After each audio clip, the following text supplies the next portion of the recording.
Hello and welcome to the View from Mayor Brown podcast. This is a fortnightly podcast series for employment lawyers and HR practitioners which highlights developments in case law and legislative changes of importance to UK employers. It is presented by Nicholas Robertson, the head of Mayor Brown's London employment team. The time spent listening to these podcasts can count towards your CPD requirements, and at the end of the podcast we will explain how to get in touch if you wish to claim CPD points or if you have any comments or questions. Hello and welcome to podcast number 62 and Happy New Year. The three cases we're discussing indicate that we can expect 2015 to be as active a year for employment law as 2014 was. The first case is a case which received a fair amount of publicity, and it's about whether obesity is covered by the European Directive prohibiting disability discrimination. The second case looks at a question which comes up quite a lot in connection with TUPE transfers, namely whether a group of employees are assigned to the organisational grouping which is transferring under TUPE. The third case isn't precisely an employment case, but it illustrates a particular employment problem, and I wanted to flag it up because it's a trap, particularly for advisors. And then finally, I'll talk briefly about the special podcast we're doing before the next regular podcast. So the first case, Kaltoft and Municipality of Billund. This is a case from the European Court which considers discrimination on the grounds of obesity.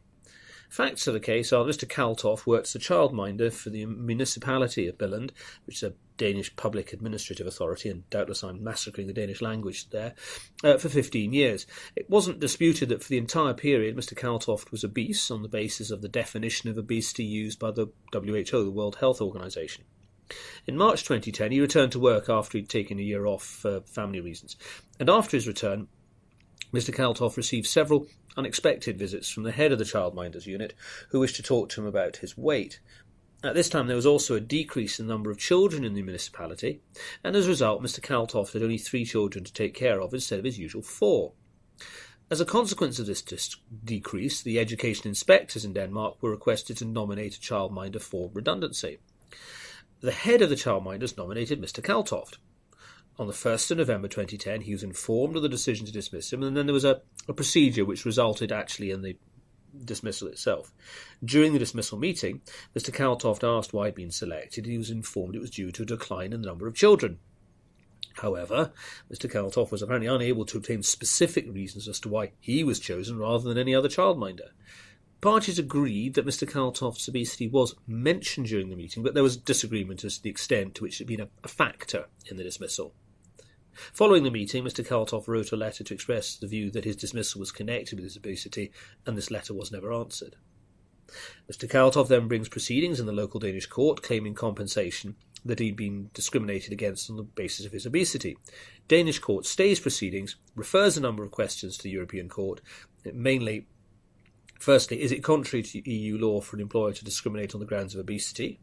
And secondly, is obesity a disability for the purpose of the EU law on disability discrimination? In relation to the first question, whether EU law lays down a principle of non-discrimination on the grounds of obesity, the court found there was no express provision of EU law that contained such a prohibition. The relevant EU directive prohibiting discrimination contained an exhaustive list of grounds, race, sex, religion, etc., and it wasn't open to the court to find that obesity was an additional ground. Therefore, the court concluded there was no EU law which specifically prohibited discrimination on the grounds of obesity. However, the court went on to look at the second question, whether under EU law obesity could be considered a disability, and as such whether an obese employee could be afforded protection under the EU directive prohibiting disability discrimination. The court stated that disability was one of the expressly stated grounds in the EU directive. Any discrimination on the basis of disability was prohibited, pausing there, of course, unless it was capable of being justified. Moreover, the European Court pointed out it had previously looked at the concept of disability and said that this comprised a limitation resulting from a long-term physical, mental, or psychological impairment which may hinder the full and effective participation of a worker in his professional life. It was irrelevant whether the person contributed to the onset of his or her disability. However, the court highlighted that obesity does not automatically constitute a disability within the meaning of disability in the directive, depend on the precise facts, whether there was such a limitation resulting from a long-term physical impairment. Accordingly, the court found that it is possible that obesity could be covered by the concept of disability, just not inevitable. So what does this mean in the UK? Well, as you're aware, the Equality Act 2010 implements the EU Directive on Discrimination, and similarly, the Act provides that a person has a disability for discrimination purposes if he has a physical or mental impairment, and the impairment has a substantial and long-term adverse effect on his ability to carry out normal day-to-day activities. There's been a recent EAT case, I think in 2013, Walker and Sita, which considered whether obese workers were protected from disability discrimination under the Equality Act. The outcome of the EAT case is very similar to the findings of the European Court. Obesity by itself doesn't render a person disabled. The effects of obesity might make it much more likely that a person satisfies the definition of disability under the legislation. The first point to note is the Court's clear statement that it is not relevant when deciding whether an individual is disabled that the disability is potentially self-inflicted. As the Court put it, it would run counter to the aim of the directive to define the directive's scope by reference to the origin of the disability. On that basis, the concept of disability does not depend on the extent to which the person may or may not have contributed to the onset of his disability. In other words, even if the Court were to find somehow that Mr. Kaltoff was solely responsible for his obesity, that would be irrelevant. From discussions I've had with employers, this part of the decision seems to cause some bewilderment, but I think it's entirely sensible and logical. An individual is disabled whether the injury they have suffered is through bad luck or through choosing to partake in a reckless leisure activity, for example. Mr. Kaltoff's weight, shape and physical abilities were the same, irrespective of whether he had voluntarily created the situation or not. And that's before one gets into the complexities about whether someone who is obese is voluntarily making themselves obese or not. Indeed, the Walker case was clear. It wasn't necessary for a court to be able to specify the cause of the disability at all. If there was a lack of an apparent cause, they said, this was an evidential issue rather than a legal one. If there was clear evidence, however, of an impairment, then the fact that there was an impairment, that the fact that the impairment didn't have a cause, didn't matter. It doesn't stop the individual from being disabled. In my view, therefore, the Kaltoff case, though it's received a lot of publicity, probably does not have a significant impact on the law in the UK. Obese individuals may be more aware of their rights. But however, since the Walker case in 2013, obese individuals will be aware that they could be considered to be disabled. As such, the next step for an employer, if they are disabled, will be to consider on a specific case whether there are reasonable adjustments necessary to address any impact on the individual's ability to perform his or her role caused by the disability. Here, it's not clear at all whether Mr. Kaltoff's obesity had actually played a part in the decision to dismiss it. However, in almost all cases, I think it's unlikely an employer would dismiss an employee for being obese. Far more likely that it would be the consequences of obesity which would form the underlying basis for dismissal. As such, it's clearly going to be relevant now to consider whether the consequences of obesity are such the individual is disabled, and then whether the employer can be expected to make reasonable adjustments for those consequences. Maybe this could even extend to facilitating an employee losing weight. I suppose in those circumstances, an individual who could, by willpower alone, control their weight, i.e. there wasn't a mental health or similar issue underlying the obesity, could find an employer was not expected to take any steps for reasonable adjustments because the employee had it within their own control to remove the disability-related detriment. My suspicion would be that cases which were as clear-cut as that would be pretty unlikely, so an employer could well find that they are expected to make reasonable adjustments, and if this involves supporting employees looking to lose weight, that might be covered. In some cases, this is perhaps the most interesting part of the case, and it isn't directly addressed in the case. To what extent is an employer's duty to make reasonable adjustments affected if the individual employee is able to remove or lessen the detriment caused by their disability themselves without assistance from the employer? It's clear, to reiterate, it's clear an individual is disabled irrespective of whether or not they caused or contributed to that disability. Does the same apply when evaluating the level of adjustment expected from the employer? To some extent, I can see, and employers might well say that if individuals are able to help themselves, why should an employer be solely responsible for helping an individual who chooses not to help themselves? Equally, that does lead on to the issue about what happens if an individual could help themselves, but chooses not to do so. And obviously we are a long way from any assertion that obese individuals can always help themselves or obesity is self-inflicted or anything of that nature. Point's a wider one, of course. It doesn't just relate to obesity. For example, someone who is suffering a mobility-related detriment at work because of a physical injury, but who fails to follow a course of physiotherapy, which would cure the mobility problem or significantly reduce the period of which the mobility problem is suffered? Is an employer able to say that the reasonable adjustments should last for as long as the individual is reasonably suffering from that detriment, but not beyond the point at which it would have been reasonable for the individual's physiotherapy course, in this example, to produce the necessary improvement? As I say, these are issues that are clearly going to have to be worked out, but for me, this is the obvious next place for disputes in this area to arise. So that's the case of Kaltoft and the municipality of Billund. Just one point I was going to make.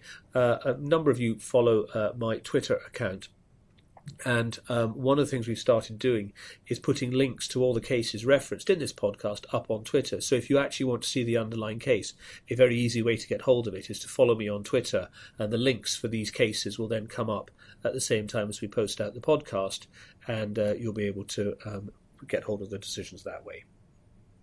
So, next case, London Borough of Hillingdon and Gormanley and others. This is an EAT case which considers whether a group of employees, the members of the Gormanley family, were assigned to the organisational grouping of employees that transferred under a TUPE service provision change. The case also considers Polke reductions and the extent to which other factors might lead to a break in the chain of causation when assessing damages for unfair dismissal. The TUPE regulations, just by way of background, provide for the transfer of workers from an external contractor to a client if there is an organised grouping of employees at the contractor who have as their principal purpose the job of carrying out activities on behalf of that client, and those activities cease to be carried out by the contractor and are brought in-house, as in this case, or are transferred to another provider to be. In order for individual employees to transfer, they have to be assigned to that particular organisational grouping. The effect of TUPE, of course, is that contracts of employment are then transferred from the contractor to the client or from the contractor to the next generation contractor. Background facts in this particular case are that Anne, Robert and Graham Gormanley all worked for a company, which I'll call RG Limited, which carried out repairs and maintenance work on housing stock for its customers. It had been set up in 1998, I think it was, but by 2005 most of the work performed by RG Limited was for Hillingdon, although there were other customers. By 2008, Hillingdon was its only customer. In October 2012, Hillingdon extended their contract with RG Limited for 5 months until the end of March 2013, but only 1 month later, Hillingdon tell RG Limited they've changed their mind and they're not going to be given any more work. As a result, RG Limited sent an email to Hillingdon pointing out that they'd had as confirmation of work up until March 2013 and asserting that when the contract ended, all of their 17 employees, which included the 3 members of the Gormanley family, would transfer over to Hillingdon under TUPE. Hillingdon didn't agree, refused to allow the employees onto its premises at the transfer point. Subsequently, 6 months subsequently, Robert and Graham Gormanley were made redundant by RG Limited. In October 2013, Hillingdon undertook substantial redundancies in their own housing maintenance department. Pausing there, and although it doesn't say so in the decision itself, the 3 claimants, Anne Gormanley, Robert Gormanley and Graham Gormanley, were employed by a company whose full name was RG Gormanley Limited. So I think it's fair to assume they probably owned their own employer as well as managing it. This is obviously a slightly more fraught situation because as owners of the company, as owners of their employer, they would have been in a position to arrange matters to their best advantage when it came to the assignment tests. Equally, a transferee may well feel they're being unfairly prejudiced if matters are being contrived by the transferor. I emphasise it's not suggested that that's what happened here. I'm merely saying that's something we've come across in the past, where the transferees have expressed that concern.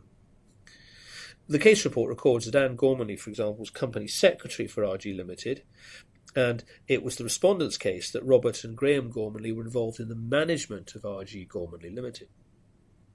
So, all 17 employees of RG Limited present claims to the tribunal, and it's held by a tribunal there was a TUPE transfer from RG Limited to Hillingdon. Okay.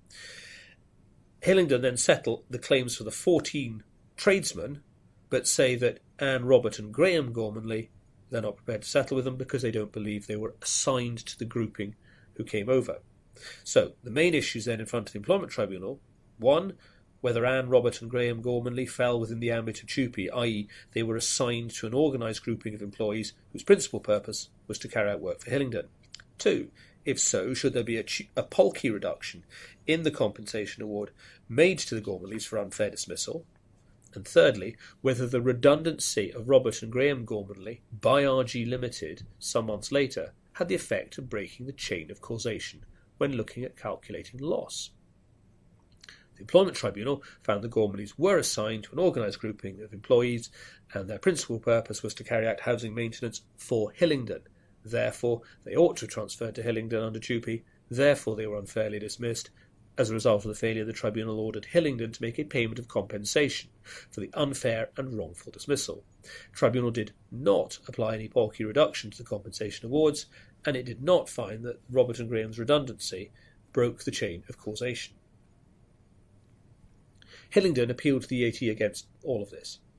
On the first point, the EAT upheld Hillingdon's appeal and found that the Tribunal had failed to adopt the correct approach in order to determine whether the claimants should have transferred under TUPE. The EAT held that the Employment Tribunal failed to consider the organisational framework of RG Limited and the separate question, if there was an organisational grouping, the other 14 employees, whether the 3 claimants were part of that organised grouping. The respondent's case was that the Tribunal had made no findings about the organisational structure of the company and whether there was a distinction between managerial staff, the 3 claimants, and the tradesmen who were engaged on work for Hillingdon. They pointed out that Robert and Graham Gormanley had searched for other work on behalf of RG Limited and that this was done after the Hillingdon contract was lost, which presumably indicated a wider range of responsibilities than merely the Hillingdon contract. Anne Gormanley had carried out general tasks of the company, not just relating to the Hillingdon contract. It was, according to the submissions from the respondent, quote, happenstance, unquote, that the claimants were principally engaged on work for Hillingdon by the end, and it was relevant, the respondents contended, to see how the claimants' work was organised when the company had more than one client. In other words, if they had responsibilities across 3 or 4 customers, then it would be much more difficult to argue they were part of Team Hillingdon. The EAT agreed the appeal should be allowed on this ground. The judge had failed to consider the contractual duties of the claimants, and it was material how the organisation was structured and the claimant's role within it to decide whether or not someone was assigned to the organisational grouping which transferred. The judge also pointed out that Robert and Graham Gormanley had continued to be employed for more than 6 months after the Hillingdon contract had been lost, with the implication that if they had found other work for the company, they'd have stayed on. This too indicated they were not assigned to the Hillingdon part of the business. I wanted to mention this part of the decision in particular. It's very common to have discussions in connection with the TUPE transfer as to whether or not an individual is assigned to the organisational unit which is transferring, or whether they're not so assigned. Often this takes place against the background there's no dispute there's a TUPE transfer. In these circumstances, this case is a shining example of how to go about finding an answer to that question.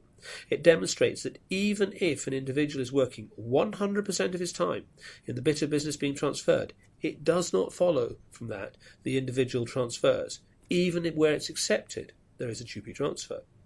The EAT's emphasis is on the need to look at the contracts of employment and the duties which the individuals could be called upon to perform under their contract of employment, as much as what are they doing at the final stage, immediately before the transfer. According to the AT, the Employment Tribunal only looked at the way in which the family worked at a specific time, and not their obligations more generally under the contract. And the EAT found that all relevant material must be considered when applying the test in TUPE, especially the duties of the family under their contracts of employment. And as the Tribunal failed to do this, its decision had to be set aside. Secondly, in relation to the application of any Polkey reduction, the EAT found that the Tribunal adopted a fundamentally incorrect approach. The Tribunal considered what would have happened if Hillingdon had not terminated the contract with RG Limited. But that wasn't the correct question. The suggestion from the Tribunal was that Hillingdon might not have terminated the commercial arrangements with RG Limited if they had realised there was going to be a TUPE transfer.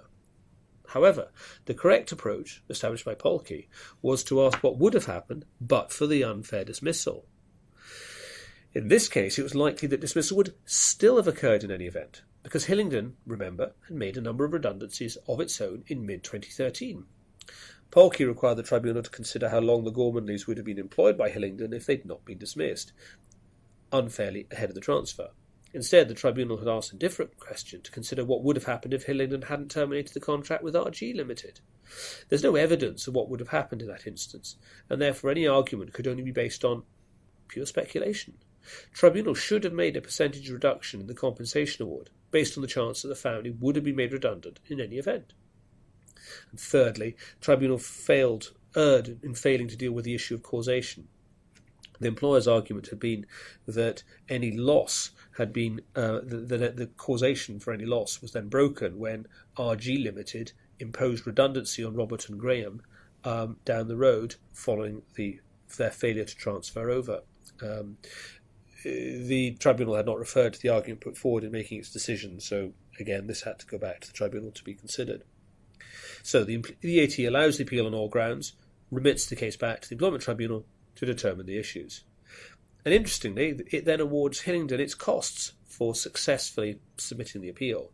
It came to £1,600. They did so on the basis that all aspects of their appeal had succeeded, even though the Gormanley family acted properly in their response to the appeal. This is, for employers at least, a welcome decision, with the caveat that in this case, all aspects of the appeal were successful.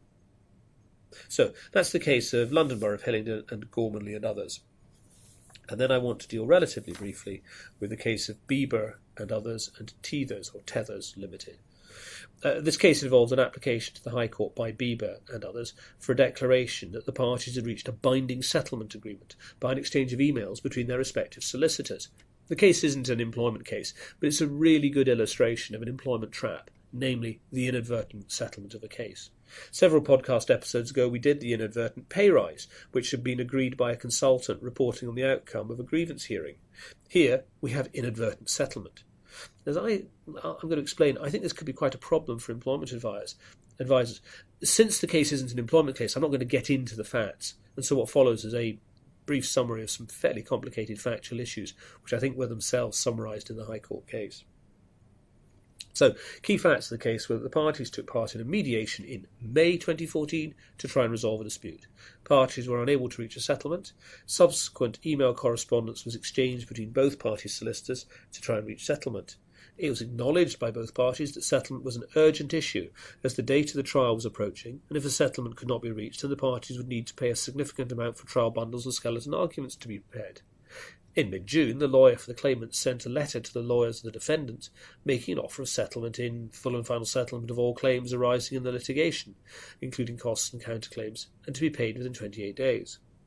On the 23rd of June, the defendant rejected the offer and made a counter-offer, which was also expressed to be in full and final settlement and payable within 28 days. Once again, this offer was rejected. Various offers and counter-offers passed between the parties until, importantly, on the 29th of June, claimants made a final offer and stipulate that, if accepted, a draft consent order would follow, which would record and break down the amounts payable to each claimant. The defendant accepted the offer and responded by an email stating, "Noted with thanks." Shortly after this agreement, the claimant sent a short consent order to the defendant for agreement. This was rejected by the defendant. The defendant circulated a long-form settlement agreement containing terms which, amongst others, could have had an impact on the financial value of the settlement offer. This was refused by the claimants, and the parties were unable to reach agreement on the terms of the formal settlement agreement. The main issue which prevented this agreement from being signed was the insistence by the defendants that the claimants indemnify the defendant if the claimants brought a claim against any third parties, which resulted in a knock-on claim against the defendant. As a result of the failure of the parties to agree on the long-form settlement, the defendant claimed that no settlement had ever been reached. It was clear that there was a two-stage settlement process, they said, whereby the first stage was agreeing a sum in principle, and the second stage was agreeing to a settlement agreement and signing it. However, the claimants claimed that the parties reached a binding settlement by the exchange of emails on the 29th of June. The High Court had to determine whether the parties had reached a concluded settlement agreement, and the Court said this is a question of fact to be determined objectively by considering the whole course of the parties' negotiations. The subjective state of mind of the parties, or the communicator of the offer, is not relevant. The High Court also pointed out that if, on an objective appraisal of the parties' words and conduct, the parties agreed to conclude a legally binding agreement, the fact that certain terms of economic or other significance have not been agreed does not prevent it being concluded there has been a binding agreement.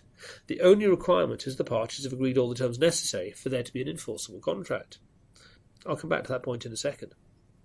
The High Court drew a distinction between 1. A situation where the parties outwardly agreed the core terms in relation to the same subject matter, and a contract is formed immediately, even if a formal agreement is entered into later to record the terms, and 2. Situation where it's understood that the parties will not be bound immediately, but will be bound only when the formal agreement has been executed.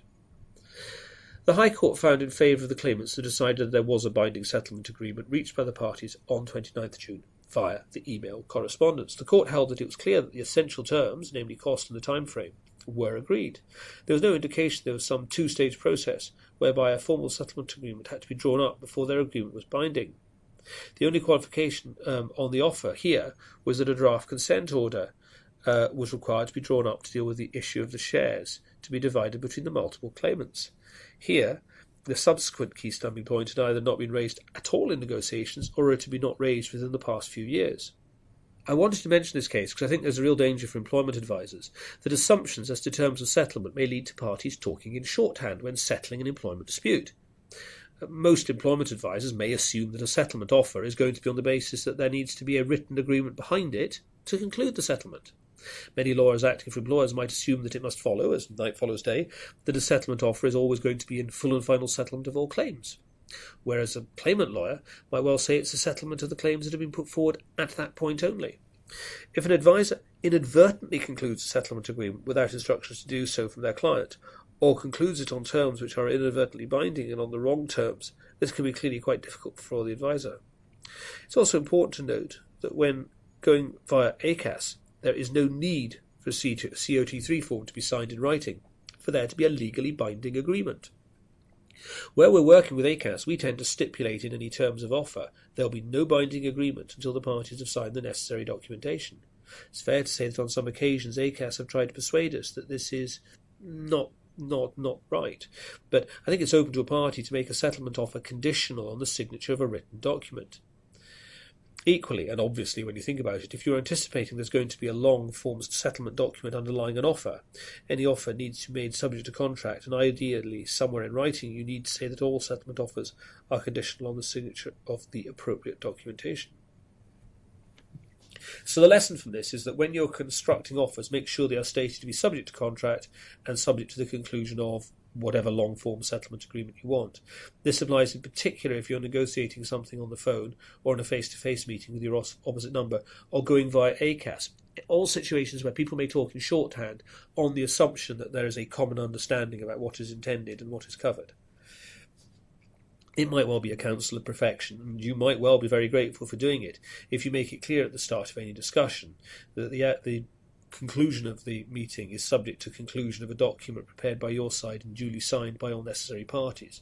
And it's clear from this case that just because you do not intend there to be a binding settlement doesn't mean that there won't be a binding settlement. So that's the case of Bieber and others and Tethers or Tethers, Tethers Limited. And as I say, the answer to my mispronunciation of all case names is follow me on Twitter and pick up the link directly. As ever, thank you very much indeed for listening. No employees were harmed or otherwise mistreated in the making of this podcast. And I said I'd say a few words about the special podcast that we're doing. The EAT, shortly before Christmas, considered the first case where social media abuse was front and centre of the decision being appealed. I'm delighted to say that we have on the special podcast the lawyer who was responsible for handling the case for the employer. She has agreed to come on as a guest and talk a little bit about the case and lessons learned and so on. So we'll very much looking forward to having her on the podcast. It remains for me to say best wishes, and I hope you have a good fortnight. I look forward to the next podcast. Take care all. So that was our latest podcast. We hope you found it useful. If you have any questions or comments or want to know how to claim CPD points, please email Nick at nrobertson@mayorbrown.com. Our podcasts are an overview of the cases and how the law applies in any particular case, will obviously depend on the individual circumstances. So please take legal advice if any of the matters discussed are relevant to issues you are dealing with. Thanks for listening.